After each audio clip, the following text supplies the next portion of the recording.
Telling you, man, being successful is a mental condition. You can all mentally condition yourself to being successful.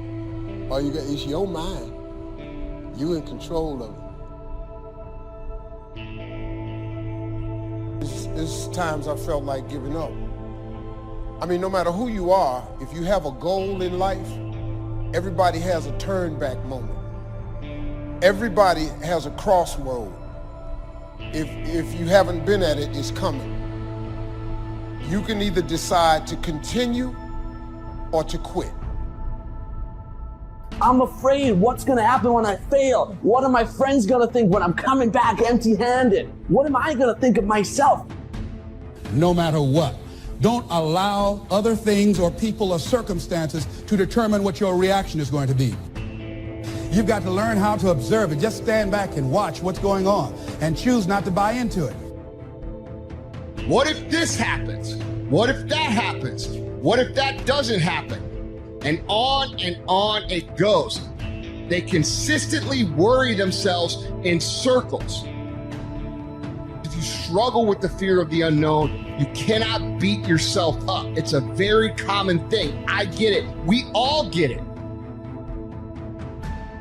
So if you want to begin to grow, you've got to put something out here that you can't reach easily, that has got to make you stretch, got to make you jump for it, got to make you get back a little bit and dig in so that you can take a leap for it. And maybe you jump up there and you miss it and you skin your knees and you come back again and you bust your lip next time. But you keep on, and through that process, you learn how to leap higher. You start challenging yourself to dig deeper, and then you discover some things about you that you don't know right now, some talents that you have in you that you didn't know that you can do. I started out just talking to kids, and now I'm speaking at corporations. Now I'm traveling. I didn't know I can do this, but had I not given myself a chance. The lessons I learned out of my failures probably are a lot more valuable than if I'd have just made a successful decision and moved on. So know what your mission is. Know what your intent, as the commander of your life, know what your intent is, and then fight with everything you've got. And knowing that all is well, seeing yourself in control and in charge of your destiny, being healthy and happy.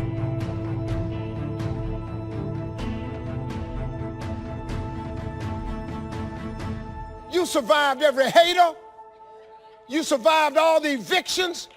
You survived the firings. You survived all the tell you no, we ain't hiring. You survived all the trouble you ever been in. Your survival rate is 100%. 100%. All you got to do is start changing the way you think. So remember this, you don't see things in your life as they are. You see things in life as you are. And so the more you alter you, the more you begin to see things differently. What's amazing about this is we control who we are by what we think about. Think about this just for a second. Wherever you're sitting watching this, the chair that you're sitting in, if you're sitting in a chair, if you're driving in a car and you're listening to this, that seat you're in started in someone's mind as a thought, right? Every detail of it, the fabric, the cushions, the way it's structured, every single piece of that started in someone's mind as a thought and then became a reality by putting out the pieces together. See, everything in life is that way as well. It always begins with a thought. Life is worthwhile if you stay. You've got to learn to stay. Now, you don't have to stay forever. Just stay till you see it through. A guy builds a foundation and then he wanders off somewhere and builds another foundation. He's got these foundations scattered all across the country. I mean, no walls, no roofs, just a bunch of foundations. Not a good reputation. Stay. You don't have to stay forever. Just stay to finish something. Don't fall into the trap of less than refined sophistication. Stay till it's over. The fourth if that makes life worthwhile: 1 is if you learn, 2 is if you try, 3 is if you stay, and fourth if that makes life worthwhile is if you care. Caring is a unique human experience that is so vital and so powerful. and so all-encompassing and so far-reaching. If you care at all, you'll get some results. If you care enough, you can get magnificent results. To lead a life worth living, you've got to learn, you've got to try, you've got to stay, and you've got to care. Taking responsibility for your own life, taking responsibility for whatever happens to you, knowing that you have consciously made the decisions that are now affecting you. Listen, y'all, we have control of our minute, our hour, our day, our week, our month, and our year. Stop running around being on the receiving end of whatever people want to dump on you. You showed up. You accepted that invite. You invited these people to your house. You're in a relationship with that man. You're in a relationship with that woman. That's you. So how do you feel at the end of your night?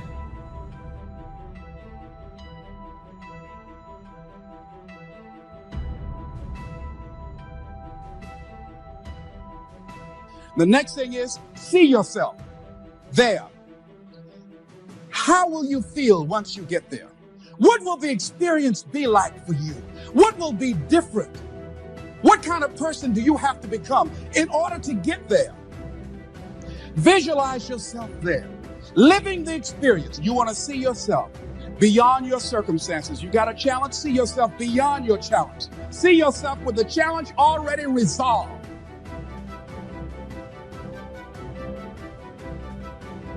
It is important in the area of motivating yourself. It's important to know why you're doing it, because that mind will say, why bother?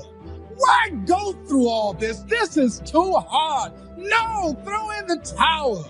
It's not worth it. Has it ever said that to you before? Here's how you can handle that. Here's how you override that. Write down 5 reasons why you deserve it. Why do you deserve what you want? Why you? Why do you deserve it? What meaning and value will it bring to your life? What's so different about you that you deserve your goal or this goal? And when you write down those 5 reasons, when you have some down moments, and you're going to have them, when that conversation starts talking to you and it's going to talk to you, what you will do is you can pull that out and read it, and it will build you up. It will be your rod and your staff to comfort you through some challenging moments, because you're going to have some. Life will knock you between the eyes. It will catch you on the blind side, come out of nowhere, stuff you can't anticipate that will knock the wind out of you. You want to give up.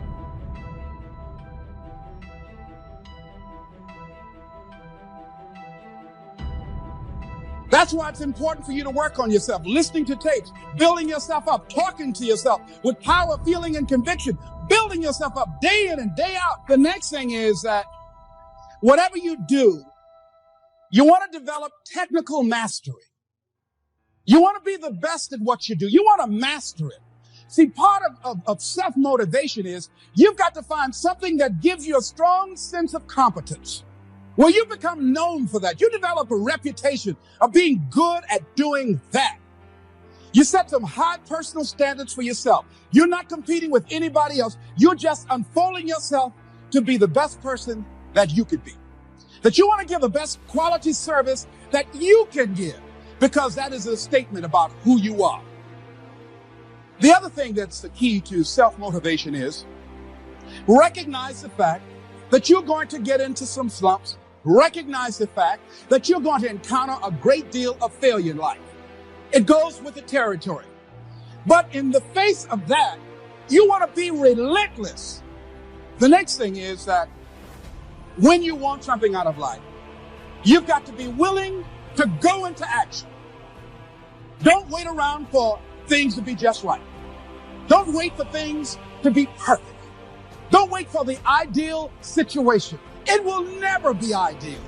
There will always be a reason. Well, as soon as the children grow up, as soon as I pay my bills, or as soon as I get my divorce, as soon as I get enough money together, do what you can, where you are with what you have, and never be satisfied.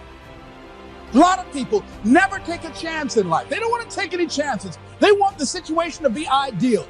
See, that's not walking by faith. That's walking by sight. If I can see it, I'll do it. No.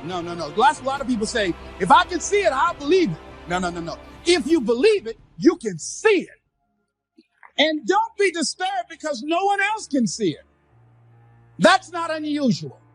That is ordinary. But because you want some different kind of results in your life, you've got to be willing to be unreasonable. If you want unreasonable results in your life, you've got to be willing to be unreasonable. Part of being unreasonable, you don't judge according to appearances. Part of being unreasonable, you can see it because you believe it. Most people won't do that. One of the keys to self-motivation that empowers you is that you want to find a cause larger than yourself. Find something that you can contribute to. Find something that you can make a difference because you can. Part of what feeds your larger vision, part of what gives you a reason for being, part of what gives you your life is being able to give something back. Say, I can't afford to give anything. You can't afford not to give. Give your time. I don't know exactly what I'm going to do, but I'm going over there. It's part of my tithing in the universe. Once you develop that special sense of mission, and that's what you develop when you're part of a larger cause than yourself, it drives you. You don't need an alarm clock to get up in the morning. You have special power. You go places and folk will like to be around you. They will know there's something different about you. When you go in, they'll say, hey, that's somebody important. I want to know who you are. I just want to be near you. That energy that you have, that consciousness that you will embody will affect everybody around you. You must be willing to do the things today others won't do in order to have the things tomorrow others won't have. That's why the book of life said the road to life is straight and narrow, and few there be that find it, because few there be that are willing to do the things today others won't do in order to have the things tomorrow others won't have. What are the things that others won't do? Number one, make discipline a major force in your life. Socrates said the undisciplined life is an insane life. The road to life is straight and narrow because few there be that are willing to discipline themselves. Here's something else that most people won't do. Make it okay to fail. A lot of people, 85% of people, allow their fear of failure to outweigh their desire to succeed.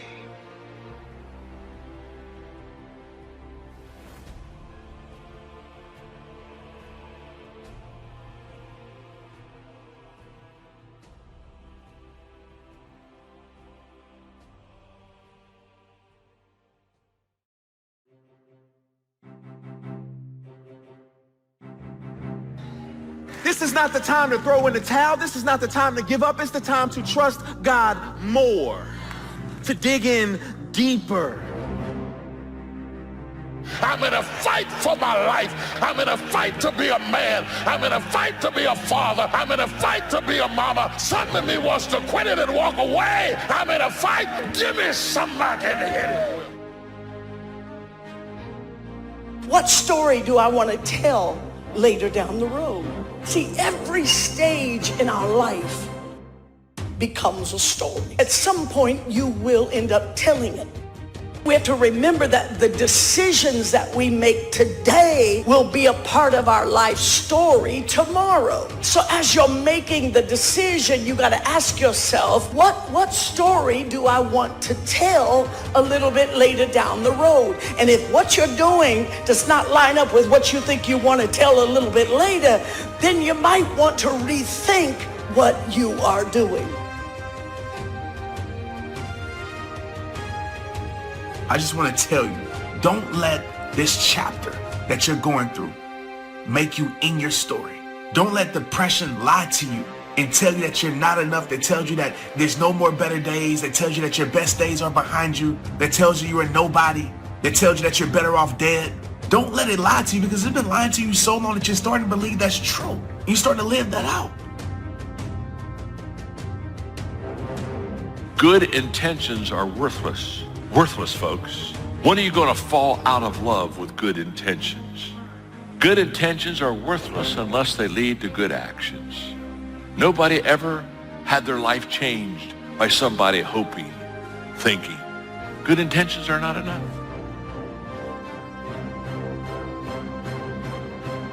I want to have a conversation with y'all about unapologetically getting rid of all things, people, and situations that no longer belong in the new season of your life. Some of y'all came up with New Year's resolutions. You've already fell apart. You've already fell apart. New Year's resolution, Happy New Year. It's supposed to be Happy New You Year. All of your bad habits, surroundings, and situations, personal relationships that didn't make sense for your life back then. You're supposed to step into the Happy New You Year. When you get uncomfortable, you stop believing that. When you get depressed, you stop believing that. You start trying to grip life like you used to. We got to go backwards to get better. We got to go all the way back to get better. That means I have to be comfortable in some seasons of my life. I have to be comfortable in my life to accept that sometimes loss is the way to gain. I have to be comfortable enough in my life to know that sometimes the most painful moments are the most purposeful moments. I have to be comfortable in my life to stop comparing myself so much with people who are not meant to be the standard anyway.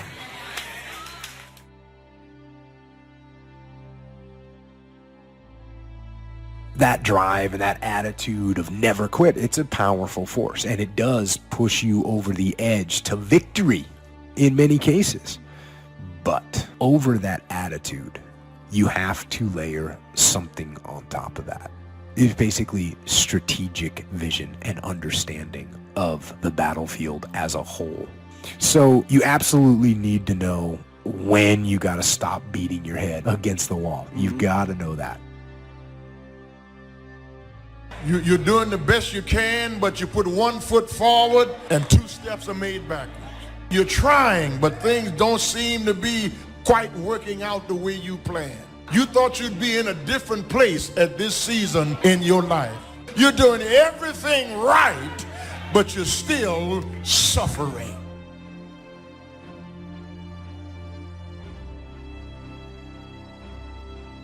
This is a good word for anybody who you've been dealing with depression, but you've been drinking to get through it. Now, depression is something that happens to a lot of us. I mean, I don't know anybody who hasn't had a season of darkness in their life.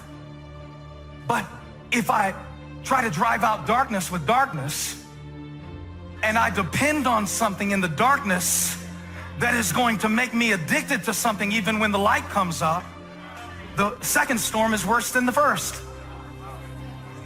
Now, a lot of us are dealing with loneliness right now in this season. That's a storm that you can't always control. But if you run to places in the storm that are more dangerous than the storm itself, how many times have you left a place that you didn't like? And the problem is, you can't change if you never stay. Staying power. Staying power. One text message can change the next 3 years of your life in 80 characters. Out of nowhere. That's the first storm, the one you can't control. And you can't do anything about the current, crossing the current and the stormy conditions. I mean, some storms are just seasonal. Some storms can't be avoided. Don't create a second storm by your decisions. See, you can ask God to protect you in the first storm. God, I don't know what to do. You do. God, I can't do anything about this. You can. But what a lot of us have been doing in this season of uncertainty, we have been creating second storms that are worse than the first.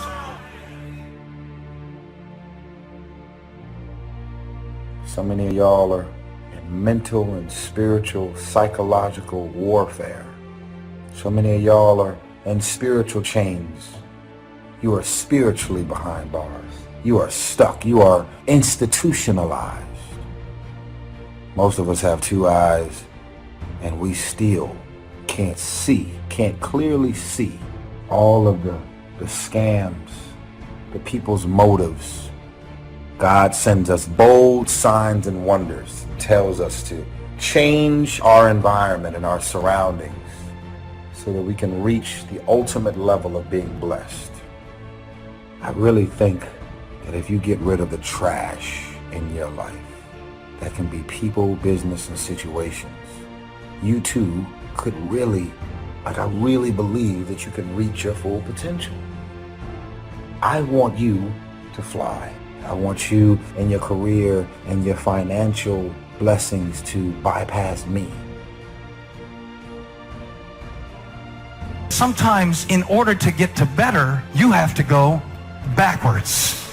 Sometimes in order to get to better, you have to go through bad. And I'm preaching this for somebody today who has been feeling like things have been going backwards for you. The thing about it is, when God shows you a new grip called grace, for a little while in your life is harder for you because you're used to controlling things. Have you ever noticed if you get something new, even if it's better at first, it gets on your nerves because you don't know how to use it? And the temptation for us is, watch this, God will do a new thing in our life and he'll be teaching us to forgive, and he'll be teaching us to get over offenses, and he'll be teaching us to trust him, and he'll be teaching us not to live by our feelings. But then we look at what he fixed on our grip and we see our shot going so far over the fence, and I wonder if I would actually be better off doing it the old way than the new way.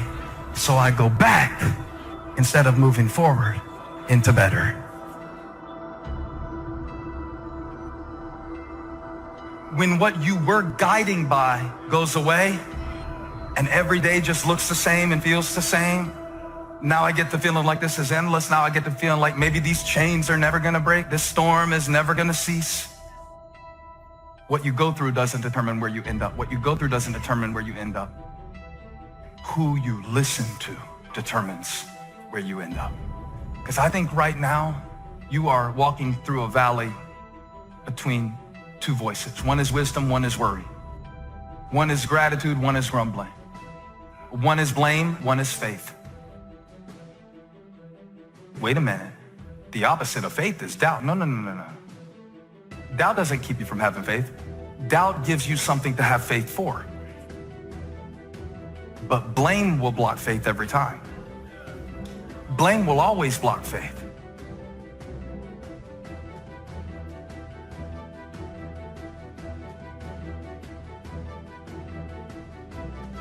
A subject that altered my life forever.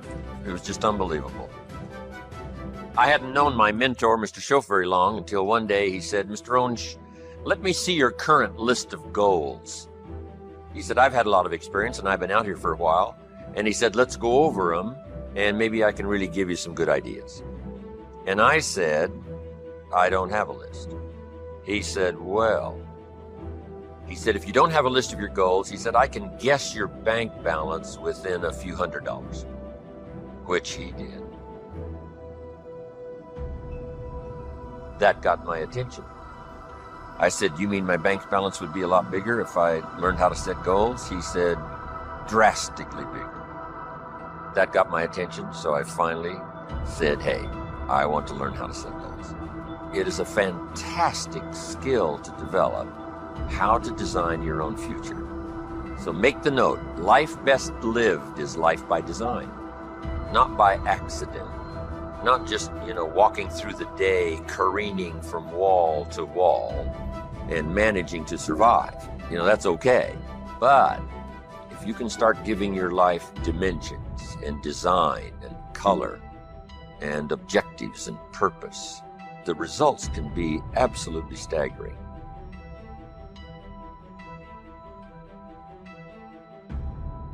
Key phrase, here's a chance now to use your imagination.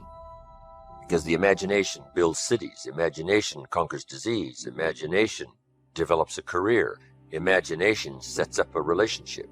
Imagination is where all tangible values and intangible values begin in the imagination. So what you've got to learn to do is use this powerful resource.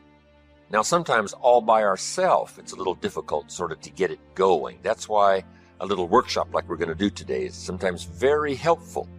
When someone does a little coaching and says, how about this niche? I never thought about that. That ought to be easy to do. And the first thing you know, you're going. And that's why that is so important.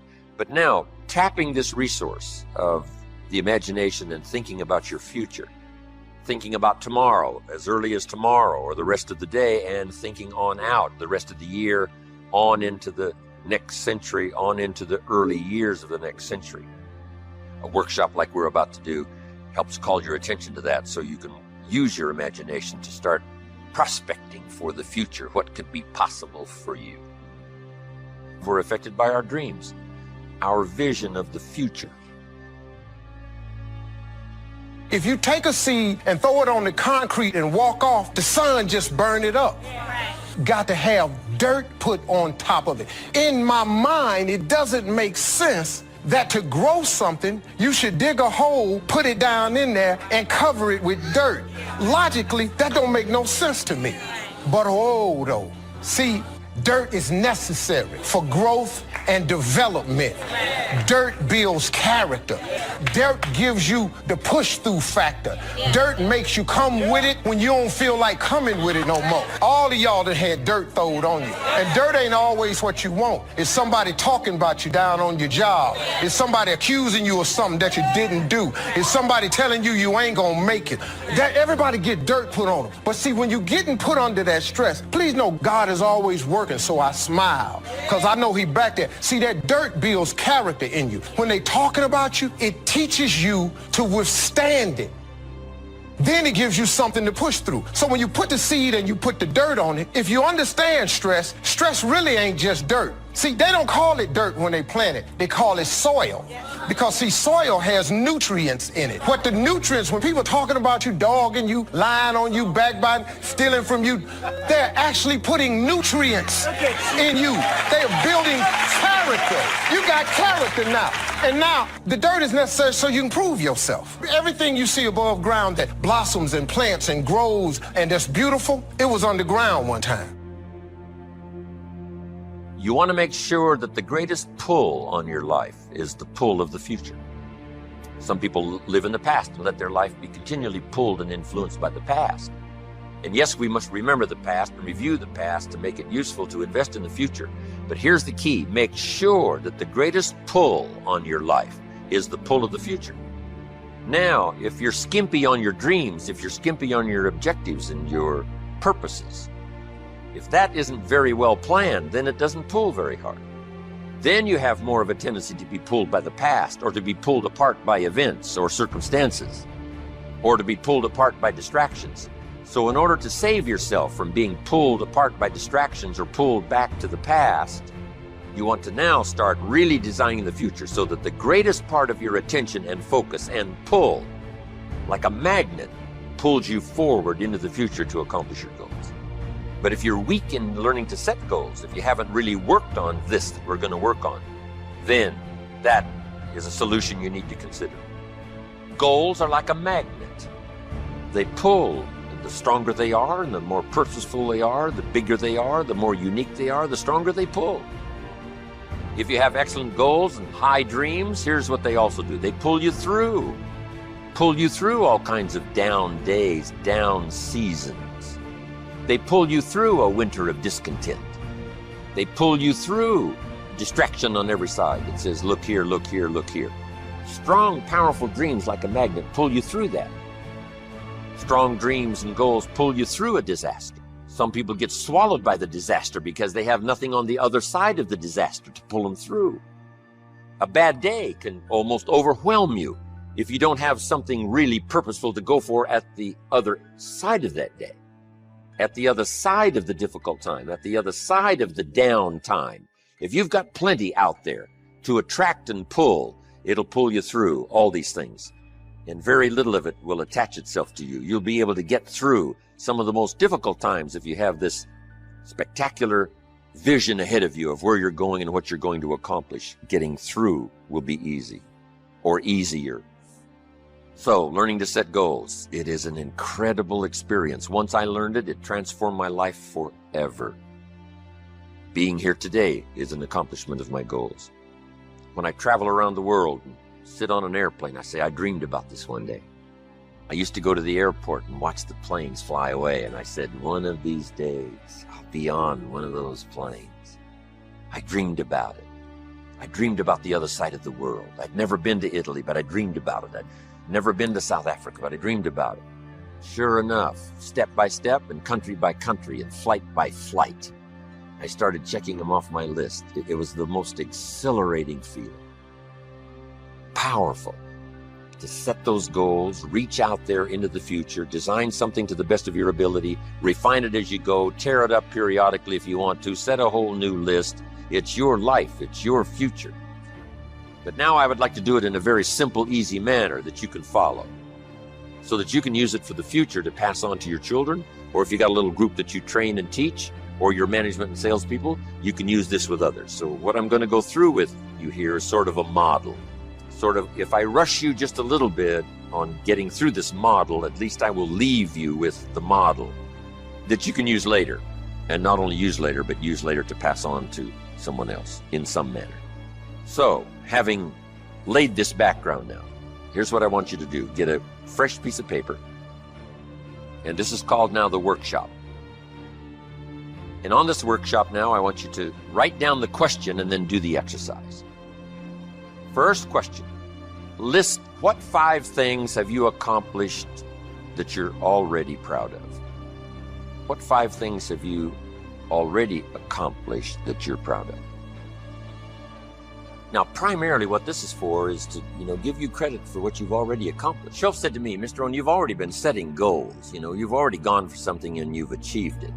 But you've probably done it haphazardly. You haven't done it with a real plan in mind. And you've accomplished some things. Now, if you start deliberately doing it, can you imagine how you can multiply the effect by 5, by 10, by 20, by 100?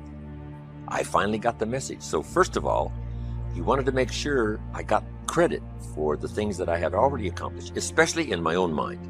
Whether it's an accomplishment to someone else doesn't matter now, just so you recognize it for yourself. Now that you've done that little workshop, here's the second question. This is going to take some time now. What do you want in the next 10 years? What do you want in the next 10 years? Now, under this, what do you want in the next 10 years? That is the question. I want you to make a list of at least 50 items. Now, here's what I want you to do. I want you to just write as fast as you can. Don't give any much detailed thought to it, of what you want in the next 10 years. And just let your mind run free. Now, also remember this. This is not what you think you can get. This is what you want. If it all fell into place and you could have everything you wanted in the next 10 years, what would you take? If somebody promised you can have anything you want in the next 10 years, what do you want? I want you to approach it that way, because it's not important to think, what do I think I can get? I want you to now think about what you want in the next 10 years. And put them one under the other, not side by side, but one under the other, because we're going to do something with this list when you finish. You don't have to just be shortchanged on this list. I mean, this list can go on and on and on. And if you're working this workshop and you've got plenty of time, you just, give it plenty of time until everybody's pretty thoroughly, ready now with this list. But now here's what I want you to do with this list. I want you to go through the list now, one item at a time, write down the list, and I want you to give each item a 1, a 3, a 5, or a 10 by saying, that's about a 1-year goal, that's about a 3, that's about a 5, that's about a 10. I want you to look at each item, write down the list, and give it a 1, 3, 5, or 10. Now, here's what I want you to do with this list. I want you to look at each item that you've numbered number 1, and I want you to pick out the 4 most important and identify them somewhere. Either make a new list of the 4 most important 1-year goals, or circle them, or put a star or something beside it. What are your 4 most important 1-year goals? Now that you picked the 4 most important 1-year goals, here's the next question. Why? Why are those 4 goals important to you? What are they going to do for you? What will they accomplish? Why did you pick those? Why? Why are those goals important? Just 3 or 4 sentences. If we don't have time to complete it, you can complete it later. If you have plenty of time doing this workshop, you just take the time. Why are those 4 goals important to you? Okay, put a little star there now. Those little stars mean finish later. Okay, because you can continue on with this, long after this workshop is finished, and then use it as a model to teach. Remember, study, practice, teach. Now, make these notes. Next, when the why gets stronger, the how gets easier. When the why gets stronger, the how gets easier. When people don't have strong, powerful goals, the how is almost impossible. The how is too difficult. How to do it seems like, how can I ever accomplish this? The how starts getting easier and easier when the why gets bigger and bigger and stronger. Now make this note. Purpose is stronger than object. Purpose is stronger than object. Object can be powerful, object can be strong, but purpose is stronger than object. One of your objectives might have been $1 million home to live in. Here's the big question. What for? And it's the what for that pulls stronger than the $1 million home. A home is a home is a home. What for? What are you going to do with this place? Well, now we start with the details. And I want you to add this note. It works in communication, it works here too. The drama is in the details. The drama is in the detail. Someone says, I've lost 40 pounds in the last 3 months. We say, is that it? Those are the numbers, but what's the detail?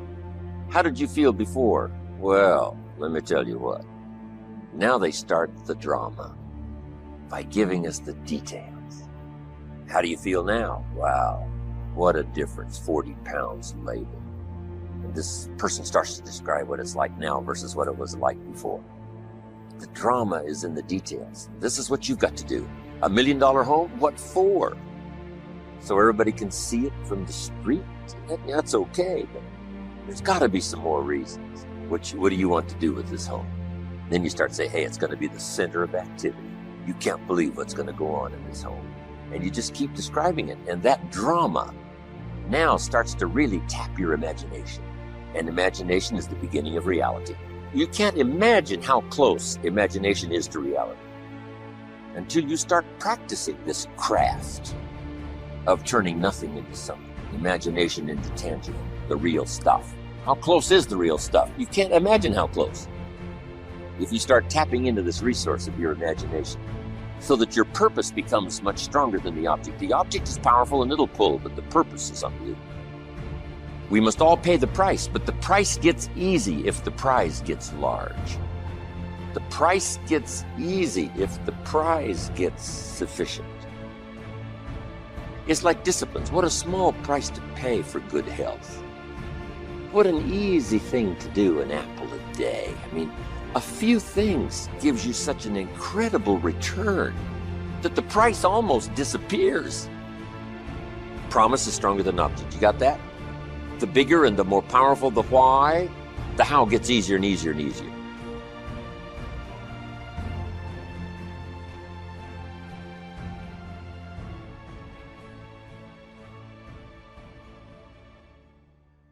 Need a little pick-me-up today? Welcome to the new Fresh Motivation app, where you'll find daily motivation, daily quotes. Listen to your favorite speeches in the background or with a black screen, so nothing interrupts your motivational moment, where you can create your personal profile, create playlists of your favorite speeches and quotes, add personal notes, and start setting goals. Fresh Motivation, the home of motivation. Get it now for free on Google Play.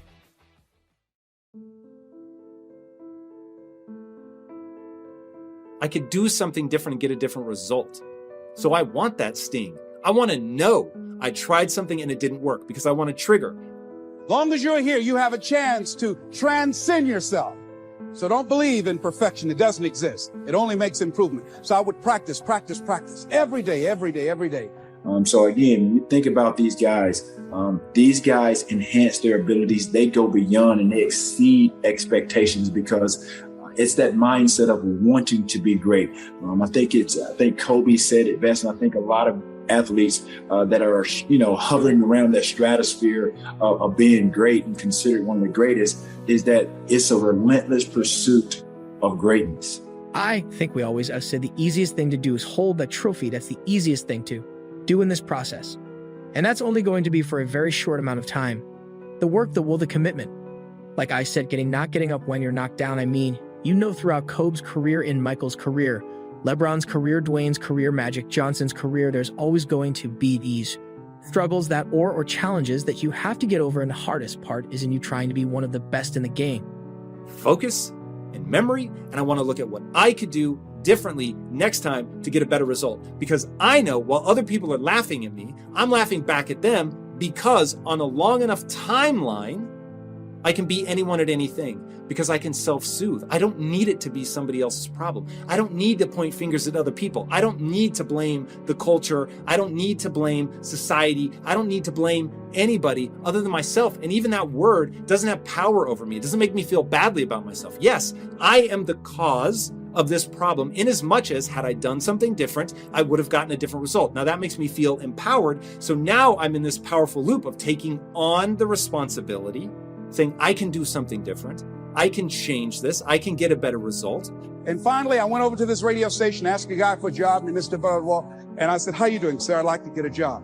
I was working on Miami Beach at the Fontainebleau Hotel at the time. Jackie Gleason and the June Taylor Dancers were famous. And my favorite program on television, most people would not remember, John Beresford Tipton. Hi, my name is Michael Anthony. I have a check for $1 million. How many of you remember that program, all right? The Millionaire, that was my favorite program on television, So this was my fantasy, and every time we would drive from Miami Beach, I would fantasize, oh, that's the house. When I get my million, I'm going to buy my mother that home over there. So that was my fantasy. So I went up to Mr. Butterball, and he said, do you have any radio experience? I said, no, sir. You have any background in journalism? I said, no, sir. I said, but I can never get experience if you don't give me the opportunity. I've been practicing a lot, sir. He said, I'm sorry, we don't have any job for you. I said, thank you, sir. But I wanted that sting of really staring at my inadequacies, really looking at and analyzing my failure. And then I know, repeating ideas, right? This hurts. With next time I'm going to be better. And I'm not going to sit in that pain for very long, because I understand, well, I need a brief moment of pain. If I spend too much time there, I'm going to get lost in the pain, and I'm not going to do what I need to do, which is improve. So I never allow myself to wallow in that suffering. I want it, but I want it briefly, just enough to trigger the action. Now, how do I make sure that I walk that fine line? By one very simple thing. A rule in my life that says I only do and believe that which moves me towards my goals. So if believing that I need to beat myself up and suffer and realize that I'm a loser, if that was going to move me towards my goal, which is fulfillment at the highest level, of course, there are times where you're going to slice that up and it's going to be what are the exact things that I need to do to reach fulfillment. He didn't know my reasons for being there. My reason, I wanted to use radio as a means to earn the money to buy my mother a home. I went back to the radio station again. I said, how you doing, Mr. Butterball? My name is Les Brown. I know your name. Didn't I just see you here yesterday? I said, yes, sir. I said, y'all have any jobs here? Didn't I tell you yesterday we didn't have any jobs? Yes, sir, but I thought maybe somebody got fired or resigned. I don't know, sir. I went the next day. How you doing, Mr. Butterball? He said, yes. And I just didn't take it personal. How you doing? So y'all have any jobs here? Didn't I just tell you yesterday and the day before we didn't have any work? I went the next day, showed up like nothing was wrong, like I saw him for the first time. How you doing, Mr. Butterball? Y'all have any? He said, boy, make yourself useful. Go get me some food. I said, yes, sir. See, many times when you want more, you've got to be willing to pay your dues. So I became their errand boy. I would get their lunch and their dinner and all kind of food for them. After a while, I would take the food to them in the control room, and I would not leave until they would ask me to, and I'd watch them working the controls, and I'd memorize their hand movements. And pretty soon, they would trust me with their cars to go pick up entertainers. There's going to be a tension with it. Right, you're put on pedestal, and you fall even harder when you do. So I really had to learn how much you have to prepare, you have to live it. You have to want it so bad to where you'll sacrifice those Saturday nights or Friday nights with your friends. You'll sacrifice if you're in high school or something and the dance is this week, if there's more dances I'm going to the gym, this is what I'm going to put my time into because this is what I want. And being around all of those great players, getting to see their commitments, see their rituals, see how much they put into the game. If you just stay on course, it'll take you further than you can ever imagine. I think for me personally, what set me apart, I think from everyone else is that my dedication and my discipline and just the execution of being consistent is what put me in a different stratosphere, just put me on a different level. And I think people were able to see that. Sometimes, like I said, I didn't want to just blend in. I wanted to stand out. When you start to become successful, character is the person you are after you've chiseled and have gotten past all the unnecessary material to what's underneath. But since we're usually surrounded by other people, let me be a little more specific about how the differences between a charismatic person and a person with character can play out in the real world, particularly in leadership situations. Here are 4 sets of circumstances that can easily occur. First, a really charismatic person can make people believe there's pie in the sky, or that the sky is going to fall tomorrow, one just as easily as the other. By creating these expectations, charismatic individuals can indeed energize and inspire others, or terrify and demotivate them, until the overblown scenarios are proven false. I mean, it was second to none. Always take those processes. If you have a goal, there will be obstacles. In your way, you can climb them, you can run around, and you can do everything, but you're going to have to put the work in to make sure that you accomplish your dreams. The most critical piece of advice that I've ever gotten, and I won't name who it is, from a coach. One day, all he said, and paint the picture for you, I was a rookie. I'm 19 years old, I'm playing with guys old enough to be my dad. I'm getting thrown around, I'm playing a level of basketball that I'm barely hanging on by a nail with, but I'm one of our best players, so I'm playing every night. I want to go home, I'm not used to the cold. You're not going to be 100% liked by everyone. There's so many layers and so many elements of being a professional athlete and being in that sport. You're going to be subjected to criticism. Whether you do good or bad, people are going to talk about you, good, bad, or what have you, but you have to be strong-willed, and I think that's who and how I was, and I think a lot of that, like I said, stemmed from the upbringing of my grandmother. But at the end of the day, I think an athlete, again, to get to where you want to be and the process in which it takes to get there, you have to be addicted to bettering yourself. You have to be addicted to bettering yourself. And that's what I became. You have to have a relentless pursuit of really just perfection, greatness. Obviously, it boils down to my 3 Ds: desire, dedication, and discipline. And the charisma runs out. But a person of character doesn't need to be anyone's Pied Piper and isn't comfortable in that role. Instead, he or she looks within for the true source of inspiration and energy. Second, a charismatic person can inspire devoted or even fanatical loyalty. But this can all too easily turn into an unconscious sense of dependency, and that can make matters difficult when the leader is no longer available. Like a charismatic coach, effective during the glory years, but when he leaves the organization, there is a sense of abandonment, and the team may never achieve anything like its prior success. Powerful personalities often resist delegating authority, but it's an attitude of character for a leader to refrain from making himself or herself the indispensable heart and soul of an organization. I'm just kidding, I'm getting beat up, but I wouldn't quit, and I was looking for this piece of advice from someone. And all they told me was just like they would always tell me, hey man, keep going, just keep going. All the time, every time, and I got so mad because I'm looking for that euphoric feeling from the piece of information that they're about to give me, right? That's why I think we all kind of struggle sometimes, looking for that and putting too much pressure on the situation. But as I got older, as I continued to train, as I continued to not give up and not let a loss define me or my character,